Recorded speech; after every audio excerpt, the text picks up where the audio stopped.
Gardener's Corner program, a Friday feature here on TV Channel 10, where you can find it on Charter Communications Channel 191 and also on WKRX 96.7 FM.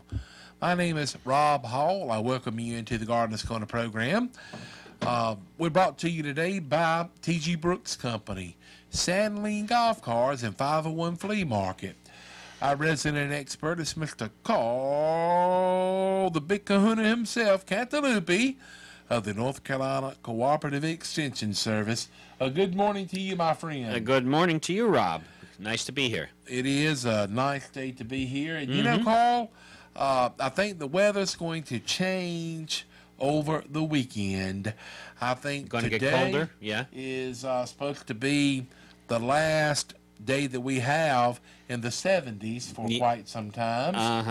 And I think the high on Sunday is going to be in the 50s. So the change of weather coming in.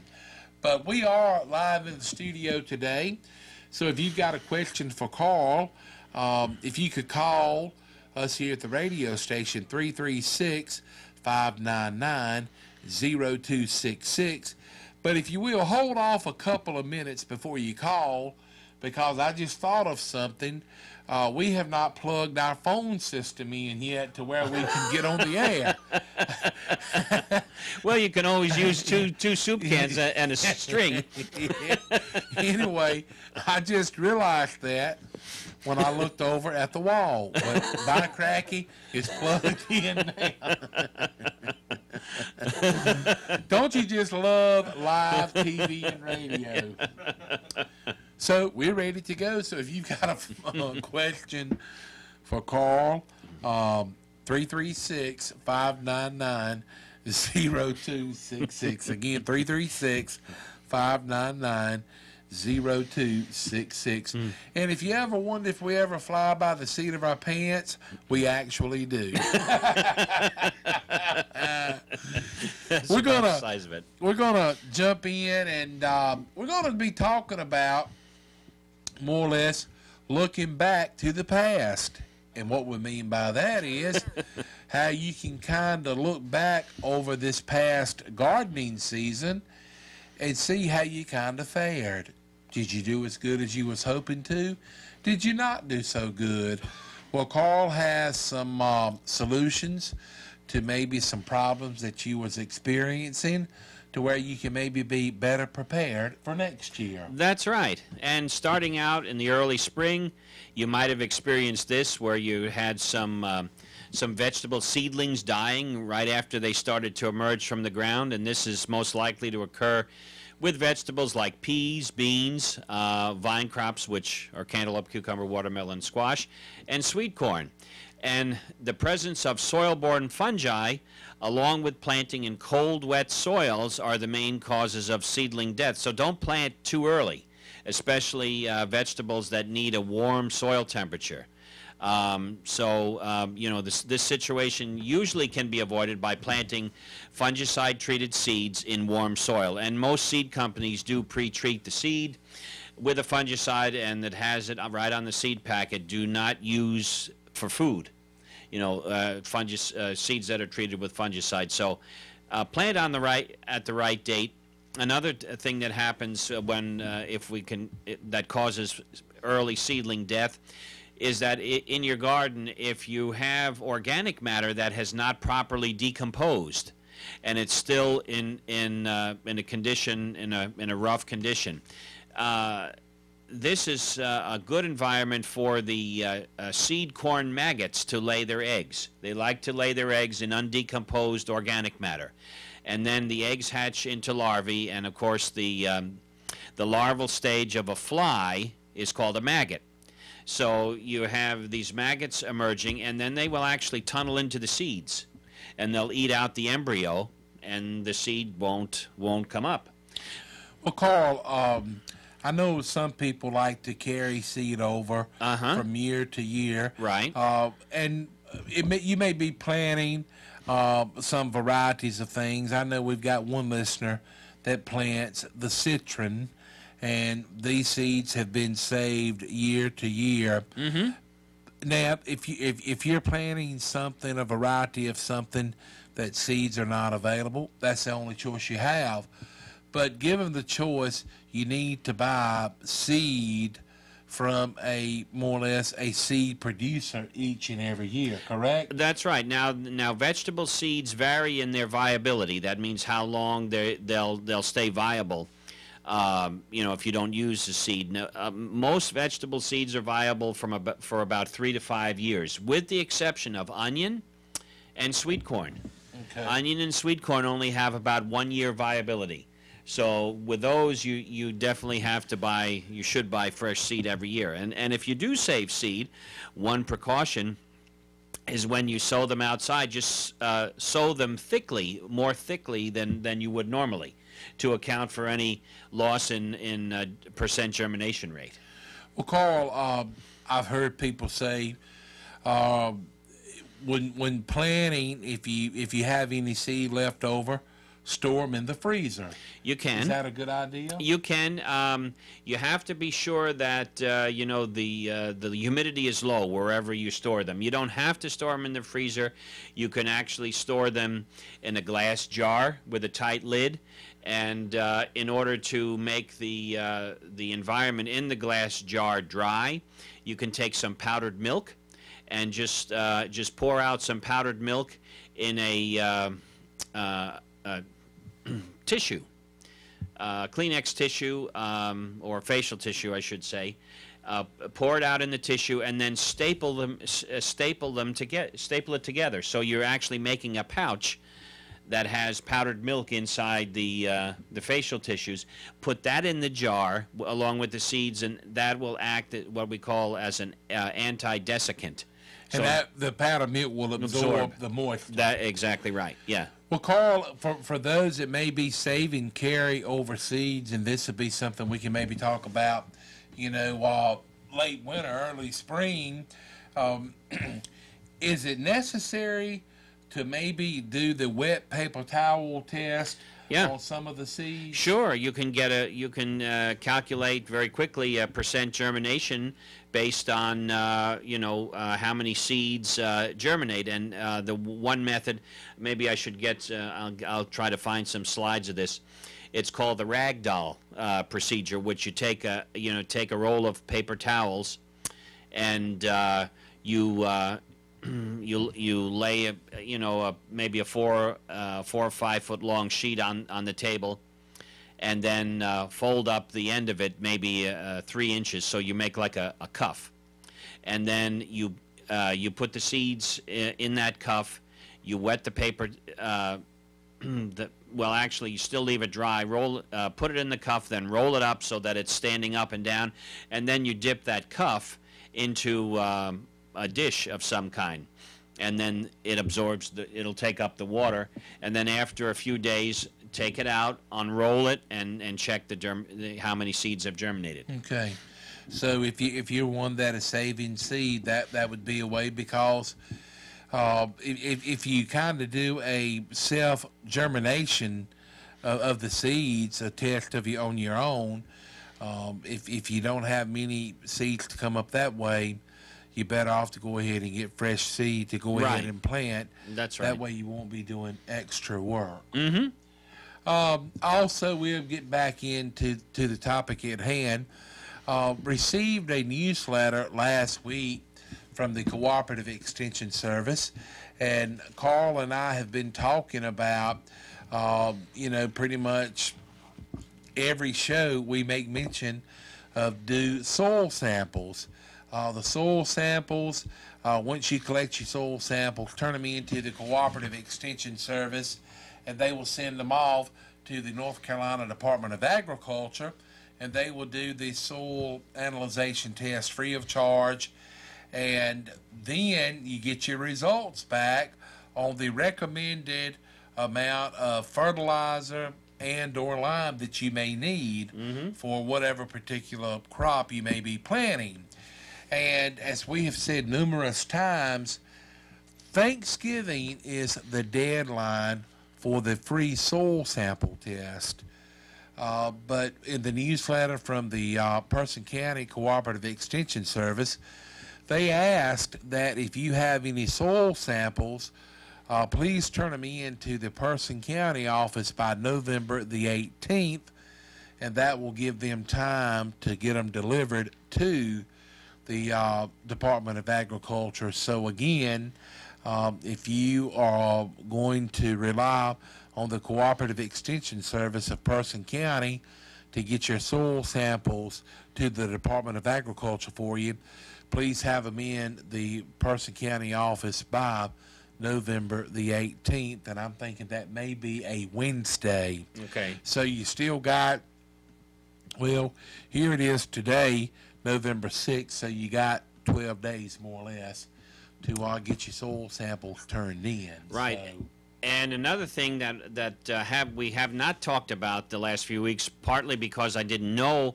this until just recently, the North Carolina Department of Agriculture is going to be sponsoring a pesticide collection day right here in Person County. Oh, it is? Well, great. That is great. Thursday, November 19th. Okay. So that's A little less than 2 weeks away. That's right. At Hyco Warehouse from 10 a.m. to 2 p.m. And the purpose of this pesticide collection day is if you've got any old pesticide chemicals sitting around in the farm buildings, the outhouses that you no longer need, you can turn them in at Hyco Warehouse. Again, this is November 19th from 10 until 2. That's right. They ask that you bring the pesticides that are clearly labeled so that they can identify what it is. They really don't like you to bring materials that aren't labeled. So make sure you got a label, attached to the container when you bring it. And the purpose of that is you can turn these chemicals in and they will dispose of them properly. Right. Because, you certainly just don't want to go outside and just pour it out on the ground. Or pour it down the drain, or That's right, you don't want to do that. You don't want to do any contamination or anything. Well, that's good news, Carl. And so, again, that will be Thursday, November the 19th at Hyco Warehouse. For those of you that are maybe not aware, but Hyco Warehouse is right out here on Durham Road. It's kind of diagonally across from Lowe's Home Improvements. Right. So you can turn them in there. So glad that they've got that worked out, and appreciate you sharing that information. Sure. We'll get a word on for one of our sponsors. We'll take a trip out to T.G. Brooks Company. They've been in business since 1936. Nice, friendly people there at T.G. Brooks Company. They are a small, family-owned and operated business that offer a tremendous, large amount of different things. And if you don't believe it, you go out to the store sometimes and look around and see what you can find. But here's some more information from T.G. Brooks Company. November. It's the month to start preparing for the holiday season ahead and picking up your cold weather supplies too.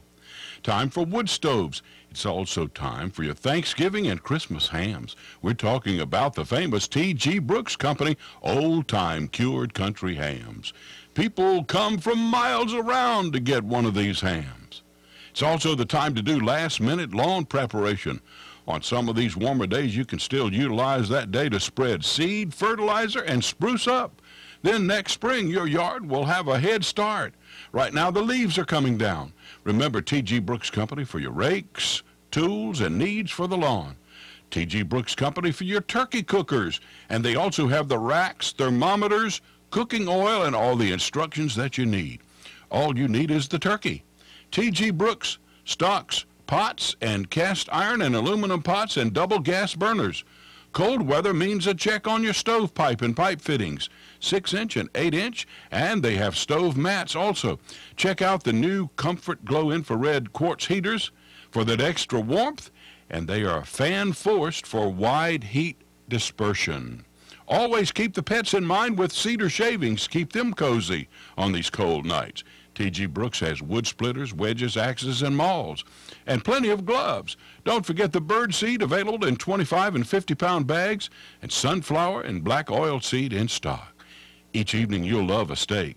So pick a night and stop into T.G. Brooks Company and get a supply of those hand-cut ribeyes. They're famous for those. Last call for pansies. Last call now. The biggest and prettiest. They'll make your November and Thanksgiving beautiful. T.G. Brooks Company, Helena Mariah Road in beautiful Timberlake, serving the homeowner, farmer, and construction worker since 1936.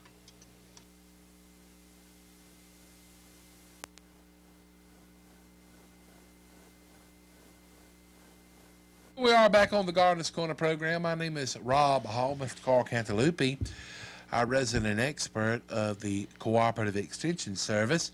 Carl, want to say special thanks to you and the Person County Cooperative Extension Service and the RAFI organization for putting on a meeting this past Wednesday night here at the local Cooperative Extension Service office in the auditorium. Right.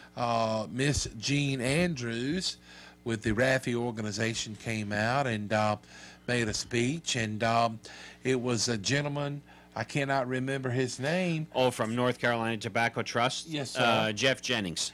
And it was, nice listening to what he had to say. The lady with the RAFI organization was running a little bit behind time, and I didn't stay for the entire meeting. Sitting in that small metal chair with me being the size I am, I wasn't the most comfortable, and my hip got to bothering me. But it was some people there from Person County, Vance, Randolph County. It was some people there from Durham County, Orange County, yeah. And so it was a pretty neat meeting with the diversity of the people that were there and some of the ideas that different ones had. And just to make mention of something pertaining to the RAFI organization, they're the ones that, supplied the money for the metal structure to be built for the Person County Farmers Market that you see here on Madison Boulevard. That's right. And they have done several other things. They helped one local producer in Granville County purchase a dehydrator. And back when they had the Oxford Produce Market, they done some assistance on funds that was needed to get the produce auction started. Yeah, that was actually Golden Leaf. Golden Leaf did that. Yeah. But the RAFI organization is kind of funded off of the Golden Leaf. They get their funds from those two organizations. That's right. And so it's pretty interesting. But it's do you remember the website? Is it RAFI.org? Yeah, very simple. No, it's RAFI, RAFI-USA. RAFI hyphen USA. Okay. But sometimes check it out. But it was an interesting meeting to say the least, and it was some of the people there from Vance County. They've got these little micro farms. Yeah, it was very interesting. And you've heard people speak of micro breweries, but they have a little micro farm, and it was a lady there from Durham that had one. And a little micro farm is something around 1 acre or less that they are tending and raising vegetables and things. And so it's pretty interesting. And Carl, you and I have said this numerous times, on the program, to where if you go out in your vegetable garden, and if you've got just a few rows, if you plant and look after it and have good luck, those few rows of garden can provide a lot of food for you and your family and friends. So I think the figure that was given, for backyard gardens, the value of the produce about $88 per 100 square feet. Really? Well, a 10 by 10 plot. $88. That's if you calculated the cost of everything, that was an average cost of everything that was produced in that garden. Yeah. $88 is what that 10 by 10 plot could bring in. Well, then figure it this way: 1 acre is about 43,000. 43,560. Yeah. Yeah, so that's a lot. Sure is. All righty, we've got a telephone call. Good morning. Thank you for calling the Garden Corner program. How you doing this morning? Good. You? Oh, I can't complain. I got some trouble with my pecan trees. Okay. It's got some of the pecans has got fruit in it, but it's dried up. Okay. Was this a tree that you bought as a grafted tree, a known variety tree, or is this just a tree that came up from a nut? It was in my grandparents' yard. There's no telling how old it is. Okay. I put some pecan fertilizer on it last year. Okay, well, the first thing to do is to take soil samples so you know exactly what you need, not only for fertilizer but for limestone to bring the pH up to where it needs to be. Go out to the drip line, the area where the longest branches extend, and go down from the tip of that branch down, and sample down 6 inches deep. Take just soil, remove stones, twigs, weeds, etc., and then just go around the drip line of the tree every few feet and collect more samples. Mix the samples up in a clean pail, and then take out enough soil to fill up a small Ziploc bag. Bring that into the extension office. Another thing you might be seeing, if the kernels fail to fill the nut, that's why I asked, if this was a tree that was a known variety. Varieties such as Mohawk, Mahan, Merrimack, these are ones that do better in further south of here, that have a longer growing season. So if you plant those varieties up here, the kernels will never fill out. Well, sir, I have a question for you. How many pecan trees is there on the property? Is it just a couple, or is it quite a few of them? Well, it's located up out in East Roxborough, right across from the community school. And there's a couple different pecan trees throughout the neighborhood. Right. But as far as pecans itself, it's loaded. I've already got probably, I'm starting on my 4 or 5 gallon bucket. Wow. So are any of those kernels filled out completely or not? Yeah, Just some of them are not. Some of them are not. Okay. Well, that means it could be due to several things. It could be due to pecan scab, or any of the nuts, the kernels completely dark inside. Yeah. Okay, that could be scab, which is a fungus disease. And there's nothing you can really do about that, because especially if the tree is big, it has to be sprayed with fungicides, and you have to have equipment that would have a piston pump to get the spray up and at a high pressure. So a complete darkening or turning black of the kernels was probably scab. If they're just small black spots on the kernel, this could be due to stink bug damage. So there's a lot of insects and diseases that can affect pecans.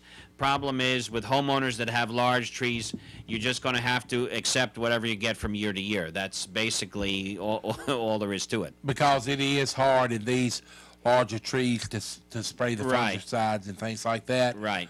But one thing, go ahead and do a soil sample around the trees. Yeah. And that way for next year, get you lime and fertilizer and everything. And, maybe that will help out. Some it won't help out with the fungus disease and things like that, but it could help out on the size of the pecans itself. That's right. All right, I've got a couple of smaller trees I'm in Allensville. What type of spray do I need to spray them with? Well, when they're young, you can follow a spray schedule to control fungus diseases. I can send you some material, the spray schedule, if you like, just call the extension office at 599-1195 and give them your name and address and tell them you want pecan disease and insect control information. Give them your address and I'll mail it out to you. And those trees would need to be sprayed, say starting spring throughout the summer. Right. So it wouldn't be just a one-time occurrence. But on your farm or at your place in Allensville, do you know the varieties of trees you have there? No, I don't. Okay. Well, one thing we will make you aware of, you have to have 2 different varieties of pecan trees or pecan trees, whatever you want to say it, for them to cross-pollinate. If they're improved varieties. Right. And the problem we have at home, we've got 2 trees, but ours are the same, and they don't cross-pollinate, so we never make any pecans. We get some on there, but they're always small, but never those are a the nice natives. crop. The natives, you don't have to worry about pollination, but your nuts are small and the shells are hard. Okay. But appreciate your question. But again, just call up to the office, 336-599-1195, and just tell them, that you would like to get some information, about how to look after and care for pecan trees. How far away will they cross-pollinate? Oh, the pollen, if the weather is right, pollen can blow for probably a few miles, but that's the key. The weather has to be right. Under cool, wet conditions in the spring, the pollen could turn out to be non-viable, or when the female flower is receptive, weather can prevent the female flower from being receptive. So even though the pollen is viable, if the female flower is not receptive, you're not going to get pollination and fertilization. So there's a lot of things that can go wrong with pecan pollination, and it's amazing sometimes to even see that we will get nuts because of all the things that can go wrong. Are there any type of insects that'll pollinate them? No, wind. Wind, yeah. Carl and I have talked about it on the show a lot. It is really tough sometimes to have a good pecan crop year after year after year. And in this area, a lot of times, one year you'll have a really good crop, and then it may be 3 or 4 years before you have another decent crop. Yep. But anyway, appreciate your questions and calls. And again, just call up to the Cooperative Extension's office, and maybe they can get you some information to help you out next year, okay? All right, I appreciate it. Hey, we appreciate it. Thanks for calling. All right, have a good day. All right, Carl, we got another call. All right. Good morning. Thank you for calling the Gardener's Corner program. Okay, I got a question as far as knockout roses. Uh-huh. And do you recommend pruning them back? And how far? Okay, I guess you're just finishing up with flowering now? Some of them, yes. Okay. Don't prune them now. Being that knockout roses they produce their flowers on the brand new growth. If you want to make minor pruning, if it looks a little straggly and you want to straighten it up a little bit, you can do that.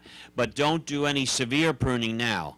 Wait until next year, during late February or early March, right before or right during when new growth starts.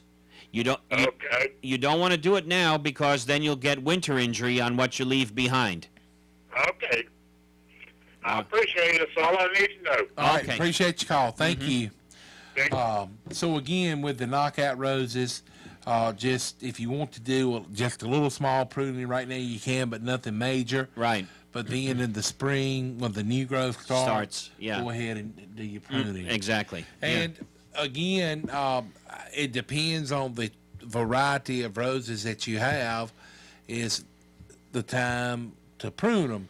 And I was just actually thinking about this yesterday.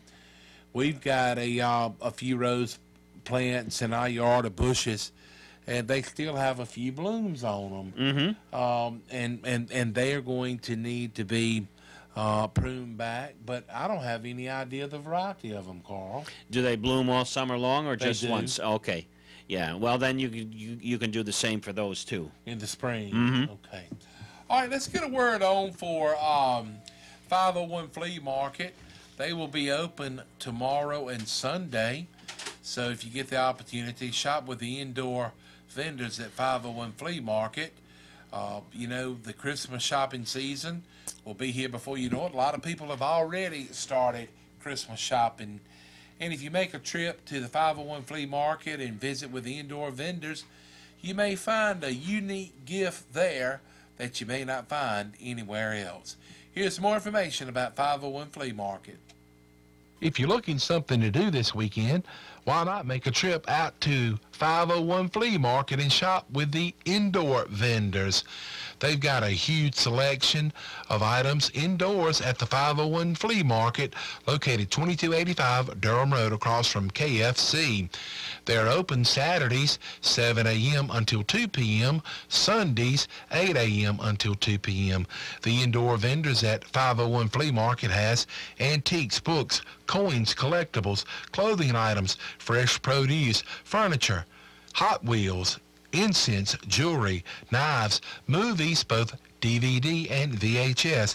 You can also find pottery, office furniture, signs, tools, and good food.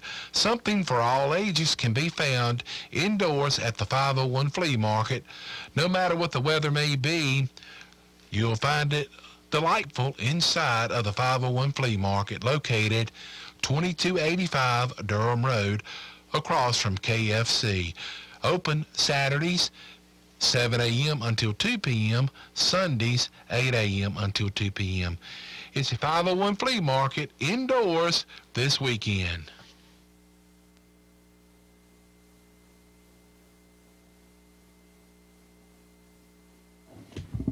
Here we are back on the Garden Corner program. My name is Rob Hall. Mr. Carl Cantalupi from the North Carolina Cooperative Extension Service is our resident expert. And we're kind of continue on with... This condition is, certain varieties will do this more. Heavy rains after the heads are almost mature will often cause splitting. The soil, proper fertilization will delay or possibly prevent the bitterness. Most of the bitterness can be removed by peeling off a thicker portion of the skin during preparation, and also the bitterness seems to be concentrated close to the stem end. So, especially if you're going to make pickles, taste the cucumbers before you make the pickles. You think that was a problem, that Aunt Bee's pickles were not any better than they were? It could be. Could very well be. I remember that episode. Muskmelons with poor flavor. The poor taste in muskmelons is caused by too much water during the last week of vine growth. Try to avoid watering the plants just before harvest. There's nothing that can be done about excessive rainfall during this critical period, and contrary to popular belief, poor flavor in cantaloupes or muskmelons is not caused by cross-pollination with cucumbers, as this is not genetically possible. So people call in and say, my cantaloupes taste like cucumbers. No, there's just an impossibility. Two different chromosome numbers in each plant. Maybe you want to start raising your own plants. You can get some information through the Cooperative Extension Service about more or less how to construct your own greenhouse. Or maybe you have an extra room in your home that is not being used. Carl has information available through the Cooperative Extension Service to where you could more or less start raising vegetable garden plants from seeds in your home. And you just need a few things. You would need like a table, a fluorescent light fixture with the cool white bulbs. That's right. And just a few other things. But what I'm getting at is over the fall and winter months, if you could, it wouldn't be very expensive if you had plenty of time to find these items. Sure. If you wait until the last minute and you just run off. One that likes to start gardening early as possible, and maybe you've been faced with a situation about some of the local garden centers may not have some plants that you want as early as you want them. If you start raising your own, you can, pretty much determine, when you will have them ready, because you have to allow about 6 weeks or so from the time of planting the seed to when they can. We ended up having a pretty early frost back in October, where a lot of times we'll make it close to the end of October. You can do all the things in the world to try to make things better and all, but a lot of times Mother Nature and the weather is the biggest factor of any and everything that you do. That's right. In gardening and growing things. Carl, let's see here. We need to get a word on for Sandling Golf Cars, and we'll come back and we'll wrap up this edition of the Gardener's Corner program. But head on down to see them in Oxford, 613 Lewis Street. Nice, friendly people there to greet you at Sandling Golf Cars. Here's more information from Sandling Golf Cars.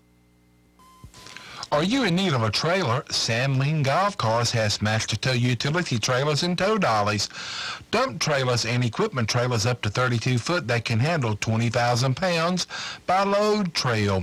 You can also get Calico stock trailers and Pace enclosed trailers up to 24 foot at Sandling Golf Cars. So if you have something to haul, most likely you can find the trailer you need at Sandling Golf Cars. Some trailer payments start as low as $100 per month. See Al, Hillary, or Will for all of your trailer needs. Call Sandling Golf Cars at 919-693-4626 or toll free 1-800-221-9267 or log on to sandlinggolfcars.com. Or better yet, stop in and see the friendly folks in Oxford just off the bypass at Sandling Golf Cars. Open weekdays 8 a.m. until 5:30 p.m. and Saturdays 9 a.m. until 1 p.m. Call 919-693-4626 or toll free 1-800-221-9267. Sandling Golf Cars is a Trojan battery dealer, and they also have a full line of club car and easy-go golf cars, parts, and they also offer repair service on just about any brand of golf car. It's grilling season, and you would enjoy grilling out on a Wilmington grill from Sandling Golf Cars, 613 Lewis Street in Oxford. Here we are back on the Gardener's Corner program. Appreciate you all tuning in. We've got about 3 or 4 minutes left on the program. In our time left, Carl, what would you like to do? Let's see. Well, we can hit a few things. Well, we talked about planting trees and shrubs. Still plenty of time to do that. Buy trees and shrubs from a from a nursery, and if they're growing in a container, you can plant them now. Still plenty of time to get good root initiation done in the landscape. We've got plenty of soil moisture. Great time to do that. Follow up with lawn fertilization if you haven't done that yet. Still not too late to fertilize your lawn. Best thing to do is to apply the results of the soil test report recommendation. Broadleaf weed control in the lawn. Still time to treat weeds that are existing in the lawn, like henbit and chickweed, which at this time of the year are real small, or dandelions, lespedeza. Sprays of either Speed Zone or Trimec will work very well. Do we have one I here? think we do. Good morning. Thank you for calling the Gardener's Corner program. Yes. When can you cut your crepe myrtles back? Next year. You can't do it this fall. Well, you can, but you're apt to get winter dieback if you do. Oh, okay. All right. So it's best to wait till the spring of the year. Yeah, wait until the last possible moment, because crepe myrtles are one of the last plants to leaf out in the spring, so there's no advantage to do it early, doing it real early. Okay, like what, the last of February? Yeah, March, that's, when you tuck 'em in? What month? But early March is fine, yeah. All right. Thank you. Next Wednesday is actually Veterans Day. So we're going to leave you with the Pledge of Allegiance, and Carl, give us more information about that. Right. Red Skelton, we all know, was a famous comedian, and at one time, this goes back to 1969, he actually recited the Pledge of Allegiance line per line, as was reiterated by one of his, I think, elementary school principals. And so he conveys that information to us as to what the Pledge of Allegiance means, and it's our way of thanking the veterans for the program today. That has been brought to you by Sandling Golf Cars, 501 Flea Market, and T.G. Brooks Company. Want to wish you and yours a happy and safe weekend, and we appreciate you tuning in to the Gardener's Corner program. Here we go. I went through the 7th grade. I went to the 7th grade. I left home when I was 10 years old because I was hungry. And this is true. I work in the summer and I go to school in the winter. But I had this one teacher. He was the principal of the Harrison School in Vincennes, Indiana. To me, this was the greatest teacher, a real sage of my time, anyhow. He had such wisdom. And we were all reciting the Pledge of Allegiance one day. And he walked over, this little old teacher. Mr. Laswell was his name. Mr. Laswell, he says, and it seems as though it's becoming monotonous to you. If I may I recite it and try to explain to you the meaning of each word. I, me, an individual, a committee of one, pledge, dedicate all of my worldly goods to give without self-pity, allegiance, my love and my devotion to the flag, our standard, O glory, a symbol of freedom. Wherever she waves, there's respect, because your loyalty has given her a dignity that shouts freedom is everybody's job. United. That means that we have all come together. States, individual communities that have united into 48 great states, 48 individual communities with pride and dignity and purpose, all divided with imaginary boundaries, yet united to a common purpose, and that's love for country. And to the republic, a state in which sovereign power is invested in representatives chosen by the people to govern. And government is the people. And it's from the people to the leaders, not from the leaders to the people, for which it stands. One nation,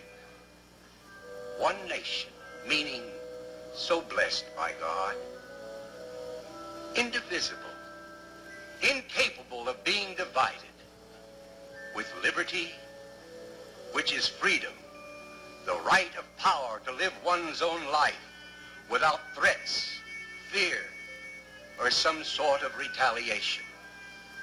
And justice, the principle or qualities of dealing fairly with others. For all. For all. Which means, boys and girls, it's as much your country as it is mine. And now, boys and girls, let me hear you recite the Pledge of Allegiance. I pledge allegiance to the flag of the United States of America and to the republic for which it stands, one nation, indivisible, with liberty and justice for all. Since I was a small boy, 2 states have been added to our country, and 2 words have been added to the Pledge of Allegiance, under God. Wouldn't it be a pity if someone said that is a prayer and that would be eliminated from schools too?